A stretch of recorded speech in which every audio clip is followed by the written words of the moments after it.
90 kiloqram beta glukoza almaq üçün tərkibində 50% selluloza olan neçə kiloqram oduncaq lazım? Birinci biz bilirik ki, beta glukozanı almaq üçün nə qədər bizə birinci selluloza. Gəlin sellulozanı tapaq. Biz sellulozadan uşaqlar glukozanı necə alırdıq? Sellulozanı hidroliz edirdik. Yazıram bura C6H10O5 bu sellulozadır. Sellulozanı biz hidroliz edirdik tuş mühitdə. Hidroliz edirdik. Bu bizə nə verirdi? Bu bizə verirdi beta glukoza. C6H12O6 qabağında da sellulozadırsa beta glukoza verirdi, nişastadırsa alfa glukoza verirdi. Yəqin ki bunu bilir. Reaksiyanı yazdım. Şəhla sənə deyir ki 90 kiloqramla verib, kiloqramdan istəyir deyə çevirmə aparmıram. Yəni qrama çevirmirəm. Deyir 90 kiloqram beta glukoz.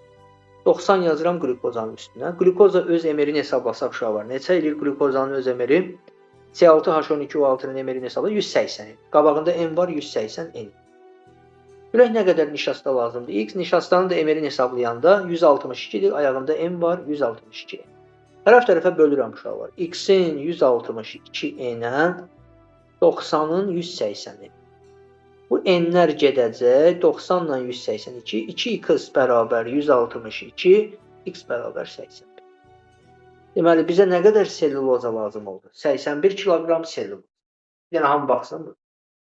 81 kiloqram bizə selluloza lazım oldu. Şəhla, bura qədər anlamırsan, yoxsa yox? Bizə 81 selluloza lazım oldu. Bura qədər aydındır sual. İndi bizə deyir ki, uşaqlar, tərkibində 50% selluloza olan nə qədər oduncaq lazımdır? Selluloza da bilirik, nədən alınır? Oduncaqdan alınır. Oduncağın tərkibi. Biz sellulozanı tapdıq 81. Bizə də sualda deyir, tərkibində 50% selluloza olan nə qədər oduncaq? Deməli, selluloza 81-dir. Belə çıxır ki, bu 81 50% təşkil edir. Bizdən oduncağı istəyir. Nə qədər oduncaq götürməlisən ki, onun 50%-i sellulozadır. Yəni, bu 81 50%. Onda 100% X-dir. Buradan da X edir 162. Doğru cavab eləyər B variantı.